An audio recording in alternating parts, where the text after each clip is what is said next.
Hello, folks. Welcome back to the Catholic OCD Podcast. I'm your host, Nick Nolfi. Today, I want to explain to you transubstantiation. That's right, what you've been waiting for. What is the actual Catholic viewpoint of how this bread and wine becomes the body, blood, soul, and divinity of Christ? And then how does this compare to some other beliefs in this?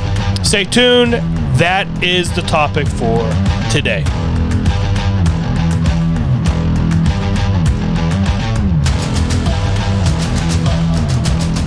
All right. So, transubstantiation. It's a big one. It's a big word there. Okay.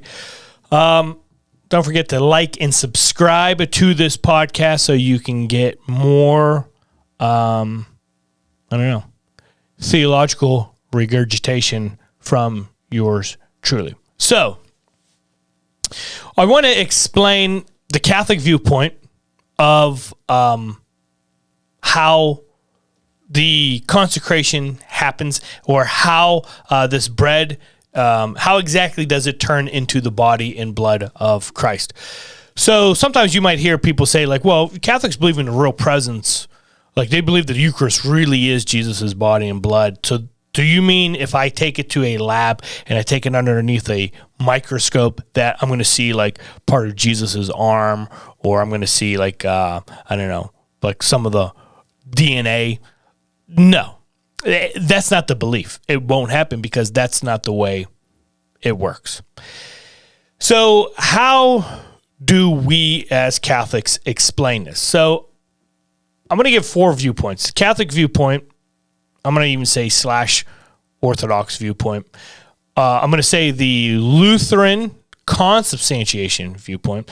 I'm going to give out the Reformed viewpoint, which I refer to as the elevator of virtue. And then the modern American viewpoint that is really the Zwinglian viewpoint from the Reformation era, which is just the symbolic viewpoint, merely symbolic viewpoint. So let's start off with the Catholic viewpoint. One of the things we have to understand is that the Bible, I don't believe, allows for a merely symbolic view of the Eucharist. Whether it's John 6, whether it's 1 Corinthians 10 and 11, it definitely shows the real presence of the Eucharist. But that's not what we're here to debate. What we're here to debate is what is the terminology, what is the philosophy, the philosophical terminology to describe transubstantiation, which is the official viewpoint of the Catholic Church. So we're kind of going to use some Aristotelian philosophy and some Thomistic philosophical terminology. Aristotle, in case you guys don't know, Aristotle is this great philosopher around mid 300s BC. You had Socrates, who taught Plato.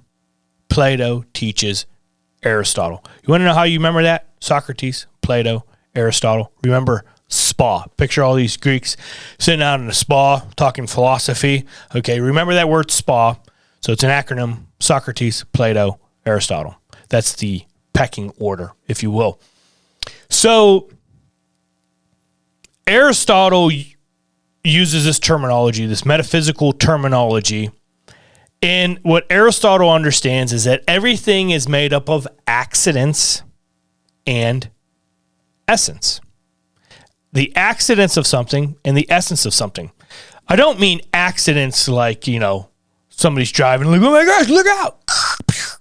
No, I'm not talking about like an accident, like a car accident. The accidents are basically the tangible things that we can view by our senses of something. So if you look at me, let's look at myself. I'm going to be made up of essence, and I'm going to be made up of accidents. This icon here is essence and accidents. St. Francis over here, okay, he's made up of essence and accidents. So The essence, let's use Frankie over here, my homeboy. I'm a Dominican, so this is my brother from another order. I'm not a Dominican. I go to Dominican parish. Anyways, so St. Francis, let's look at this statue, okay? So there is this fancy word called halomorphism, which basically means that everything is made up of form and matter. So this statue here is made up of wood. Now, wood would be the matter, the material that this statue is made from. But the essence of this statue, it's being a statue of St. Francis is part of its essence. That's not just because it's made from wood. Just because you're made from wood doesn't mean that you're a statue of St. Francis.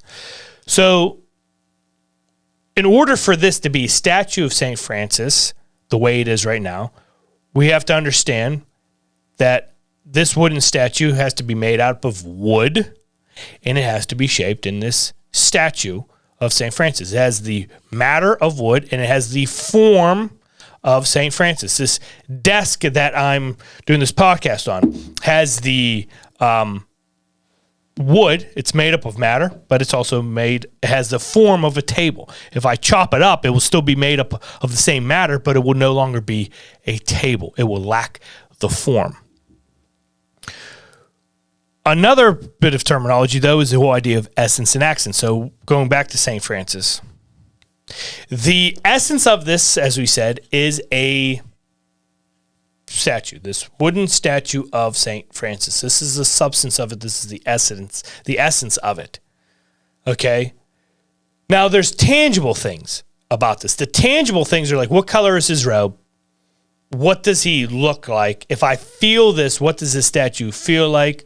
You know, I'm not going to bite it, but if you bit it, what would it taste like? These are the tangible things. Like, what's it smell like? Smells good. Essence and accents. You look at myself. I have the essence of Nick Nolfi, what makes me happy, what makes me sad, what do I love, what do I hate, what am I passionate about. The accidents of Nick Nolfi are, number one, like, you know, what do I smell like? Smell like greatness, okay? What do I look like? John Stamos' Italian twin brother, okay? What do I feel like? A little soft right there, okay?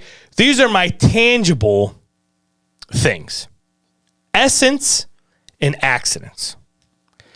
When the bread and wine are being brought up, or when the bread and the wine are entering into the Mass, the non-consecrated bread is entering into the Mass, the wine's being brought up, the water's being brought up. Okay, when we have the bread and the wine, at this point, before the consecration, they have the essence, the substance of bread, and the essence or the substance of wine. But then they have the accidents, which are the tangible things of bread and wine. So it's gonna smell like bread, taste like wine, feel like bread, look like wine. It begins with the essence or the substance of bread and wine, and it also has the accidents, the tangible things of bread and wine.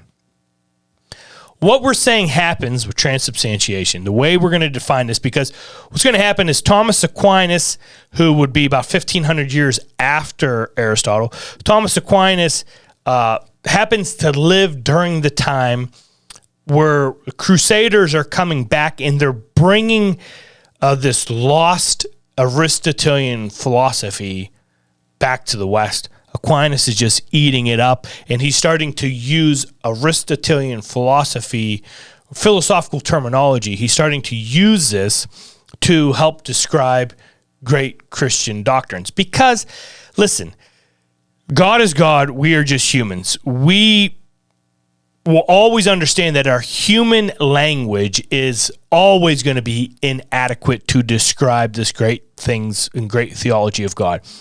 But the fact is that that's all we have. That's all we can write in. We can only write in human language. Part of the issue, part of the challenge that we've been doing for the last 2,000 years is trying to develop the best way to explain these Christian truths.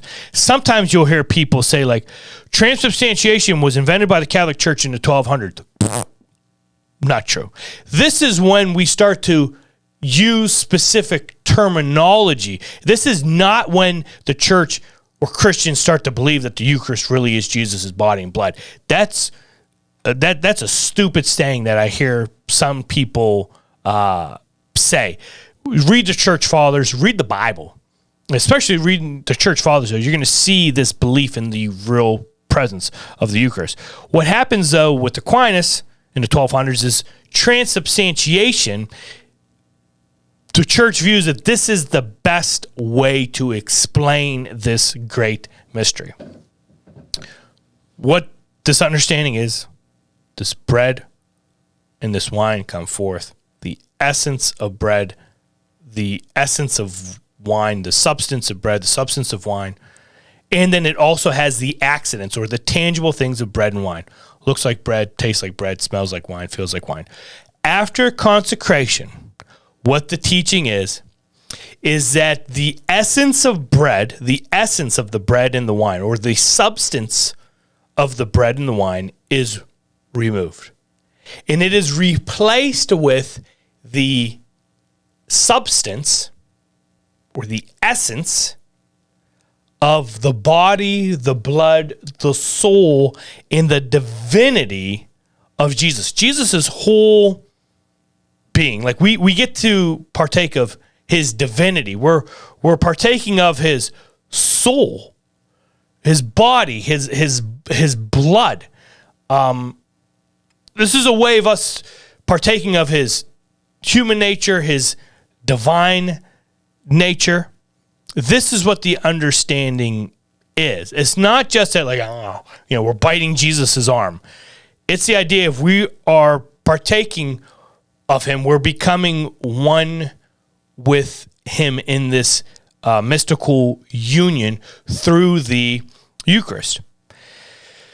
So when you look at the word of like transfer, this is the idea of like you have the substance of the bread and wine.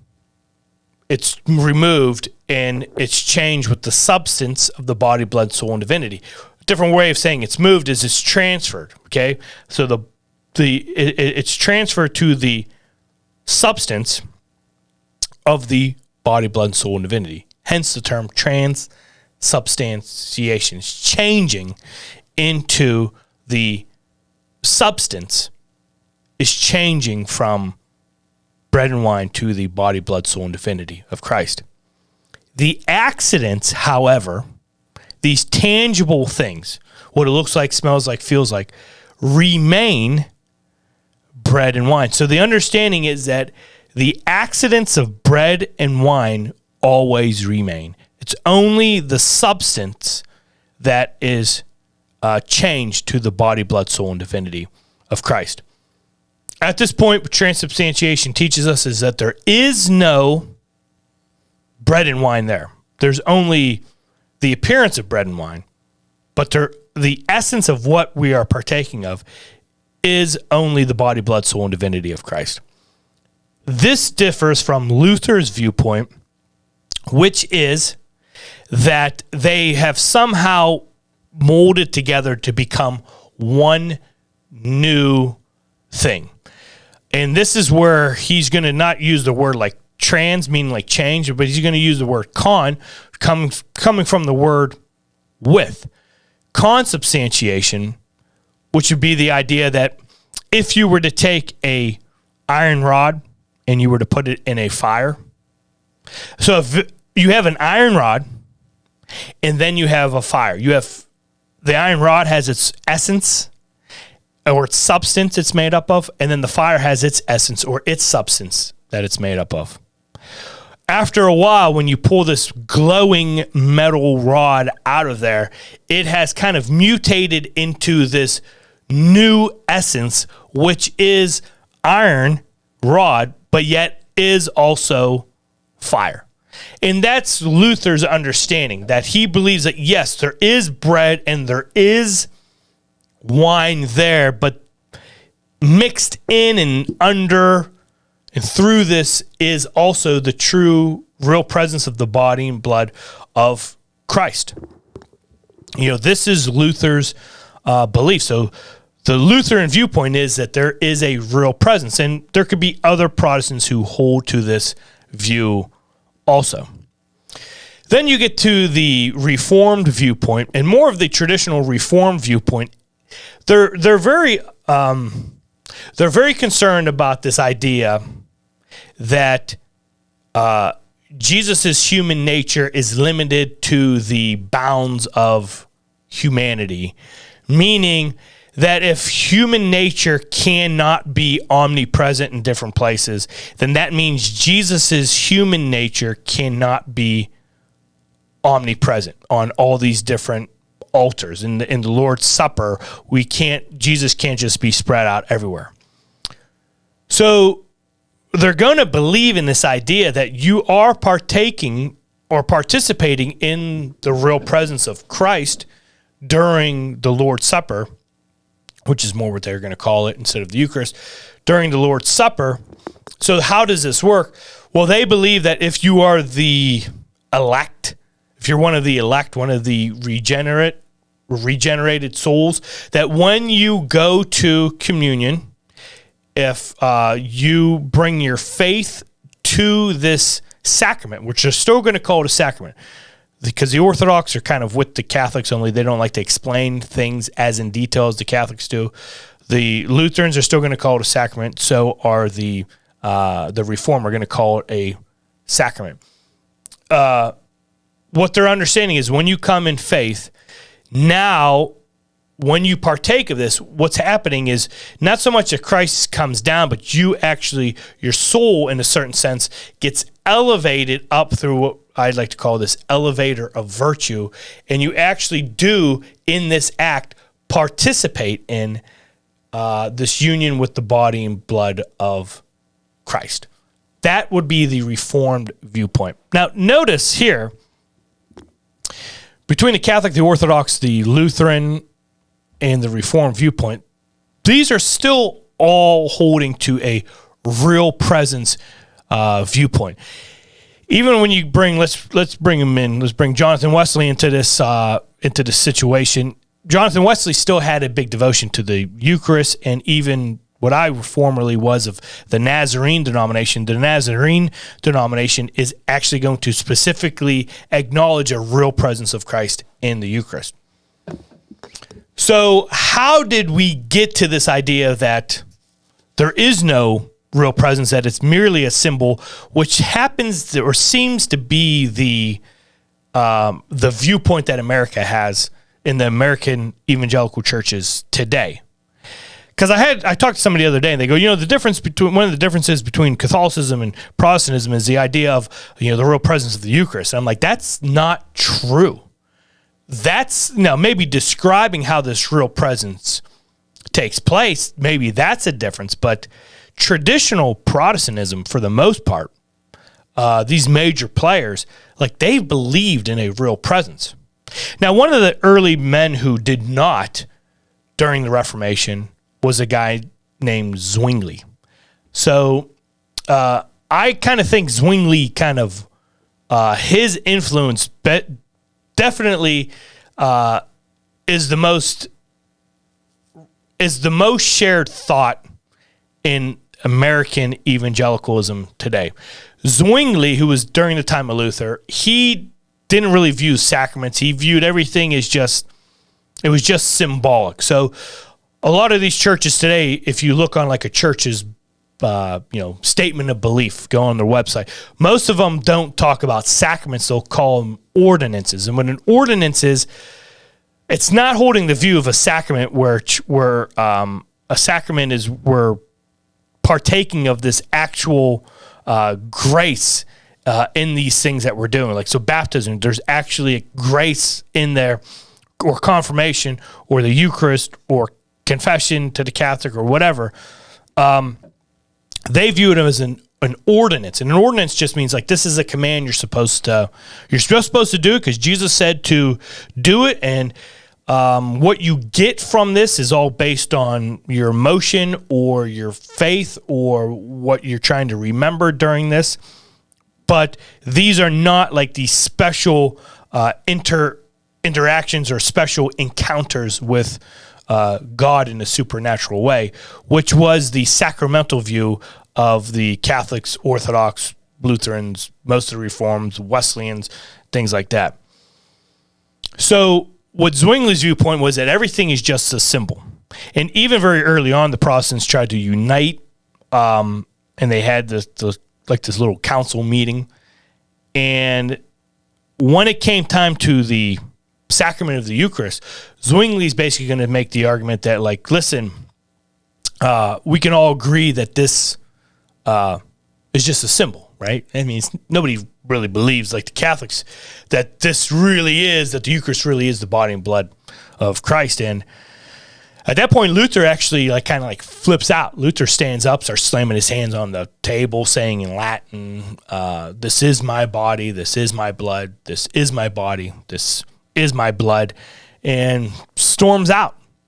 Martin Luther kind of really flipped out about this whole thing, and it's kind of fair to say that, I think Luther actually questioned the saving faith that what he would call the followers of Zwingli.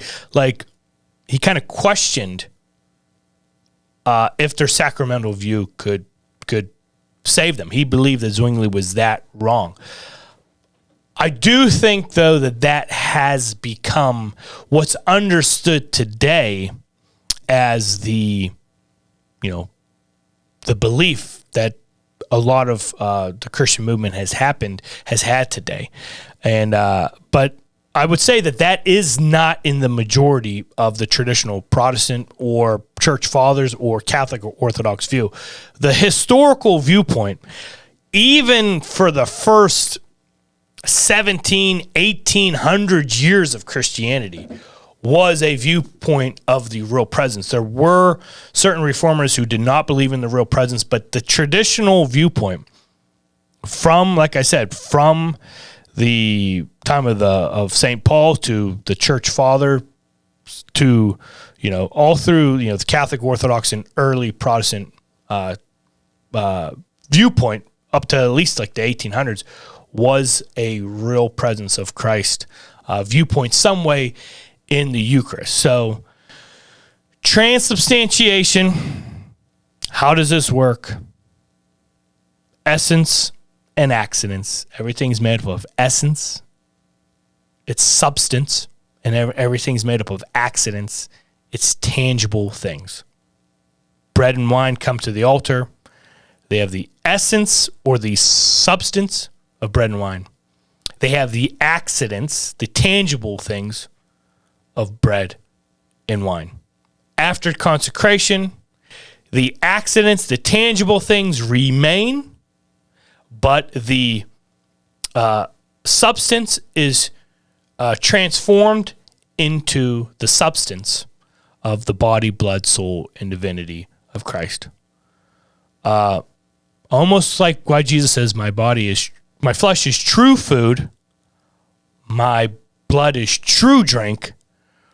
Whoever eats my flesh and drinks my blood abides in me, and I will raise him up on the last day. John chapter 6. Check it out. So I hope this was a little quick, somewhat easy to follow along. Understanding of the differences between the different viewpoints of the Eucharist, and especially the Catholic viewpoint of transubstantiation. All right, guys, thanks for watching. Don't forget to like and subscribe. Thank you.